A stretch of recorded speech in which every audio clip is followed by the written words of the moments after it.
നമസ്കാരം, ഞാൻ ഡോക്ടർ നവ്യ. ഞാൻ ലൂർദസ് ഹോസ്പിറ്റലിലെ കൺസൾട്ടൻറ്റ് എൻഡോക്രൈനോളജിസ്റ്റാണ്.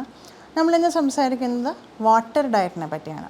അതായത് വാട്ടർ ഡയറ്റ് എന്ന് പറയുകയാണെങ്കിൽ എന്താണ്? അപ്പോൾ കുറേ ആൾക്കാർ ആ ഒരു ഡയറ്റ് എടുക്കാറുണ്ട്. അപ്പോൾ അതിൻ്റെ മീനിങ് എന്ന് പറയുകയാണെങ്കിൽ ഒരു 24 to 72 hours ഇവർ വെള്ളം മാത്രം, അതായത് ഡിസ്റ്റിൽഡ് വാട്ടറോ മിനറൽ വാട്ടറോ 2-3 ലിറ്റർ കുടിച്ചിട്ട് ജീവിക്കും. അപ്പോൾ ഇതുകൊണ്ട് എന്ത് ഗുണമാണ് കിട്ടുന്നത്? അപ്പോൾ ആദ്യം നമ്മൾ വെള്ളം മാത്രം കുടിച്ച് കഴിയുമ്പം ആദ്യത്തെ കുറച്ച് മണിക്കൂറുകൾ ശരീരം നമ്മളുടെ ഗ്ലൂക്കോസ്, ബ്ലഡിലുള്ള ഗ്ലൂക്കോസും നമ്മുടെ ലിവറിൽ സ്റ്റോർ ചെയ്തിരിക്കുന്ന ഗ്ലൈക്കജനൊക്കെ ഉപയോഗിച്ച് ഊർജ്ജം ഉണ്ടാക്കും. പക്ഷേ അത് കഴിയുമ്പോൾ ഒരു 12 മുതൽ 36 മണിക്കൂർ കഴിയുമ്പോൾ നമ്മുടെ ശരീരത്തിലെ ഗ്ലൂക്കോസ് എല്ലാം തീരും, ലിവറിലുള്ള ഗ്ലൈക്കജൻ സ്റ്റോറെല്ലാം തീരും. അപ്പോൾ എന്ത് സംഭവിക്കും? നമ്മുടെ കൊഴുപ്പിലുള്ള ഫാറ്റി ആസിഡുകളെ നമ്മുടെ ശരീരം മൊബിലൈസ് ചെയ്യും. ഇത് നമ്മളുടെ ലിവറിൽ ചെല്ലും, അത് കീറ്റോണായി മാറും.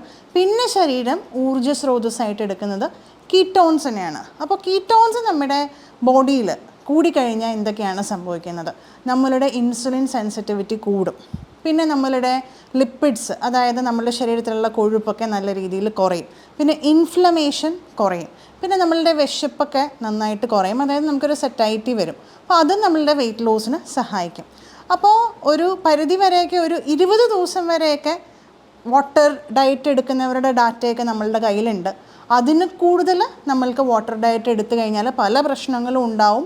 അതൊന്നും ഡോക്യുമെൻ്റ് ചെയ്തിട്ടില്ല, പക്ഷേ നമ്മൾക്കറിയാം പല പ്രശ്നങ്ങളും ഉണ്ടാവും. അപ്പോൾ എന്തൊക്കെയാണ് വരുന്ന പ്രശ്നങ്ങൾ? അപ്പോൾ നമ്മൾ പറഞ്ഞു വാട്ടർ ഡയറ്റ് ഒരു 20 ദിവസം വരെയൊക്കെ എടുക്കുകയാണെങ്കിൽ നല്ല വെയിറ്റ് ലോസ് കിട്ടും. ഒരു 5 ദിവസം എടുത്താൽ പോലും വാട്ടർ ഡയറ്റിൽ അത്യാവശ്യം 5 മുതൽ 10% വരെ വെയിറ്റ് ലോസ് കിട്ടും.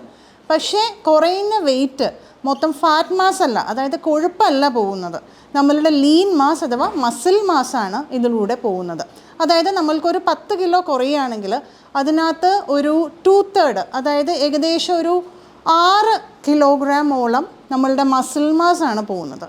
അപ്പോൾ അത് ഇൻ ദ ലോങ് ടേം ഒട്ടും നല്ലതല്ല മസിൽ മാസ് പോയിട്ട് വെയിറ്റ് കുറയുന്നത്. പിന്നെ മസിൽ മാസ് പോയിട്ട് വെയിറ്റ് കുറയുമ്പോൾ നമ്മളുടെ ശരീരത്തിലെ BMR കുറയും. അതുകൊണ്ട് അതിനുശേഷം വെയിറ്റ് റീഗെയിൻ ചെയ്യാനും നല്ല സാധ്യതകളുണ്ട്. ഇത് കൂടാതെ നമ്മൾക്ക് ഭയങ്കര വിശപ്പ്, ഉറക്കമില്ലായ്മ, ഭയങ്കര ദാഹം, അങ്ങനത്തെ പല സൈഡ് എഫക്റ്റുകളും ഇതിലൂടെ വരും. മാത്രമല്ല കീറ്റോണിൻ്റെ അളവ് നമ്മളുടെ ബ്ലഡിൽ ഒരു പരിധി കൂടുതൽ കൂടുമ്പോൾ നമ്മളുടെ ബ്ലഡ് അസിഡോട്ടിക് ആവാൻ സാധ്യതയുണ്ട്, നമ്മുടെ ബോൺസൊക്കെ വീക്കാവാനും സാധ്യതയുണ്ട്. അപ്പോൾ 20 ദിവസം കൂടുതൽ വാട്ടർ ഡയറ്റ് എടുത്തവരുടെ ഡയറ്റ് ഒന്നും നമ്മളുടെ കയ്യിലില്ല. മാത്രമല്ല ഈ വാട്ടർ ഡയറ്റ് എടുത്തു കഴിഞ്ഞ് സാധാരണ പോലെ ഭക്ഷണം കഴിക്കാൻ തുടങ്ങുമ്പോൾ ഈ പോയ വെയിറ്റൊക്കെ റീഗെയിൻ ചെയ്യാനുള്ളൊരു ടെൻഡൻസിയും നമ്മളുടെ മെറ്റബോളിക് പാരാമീറ്റേഴ്സ് ഇമ്പ്രൂവ് ആയിട്ടുള്ളത് പിന്നെയും പഴയ ആവാനുള്ള ഒരു ടെൻഡൻസിയും ഉണ്ട്.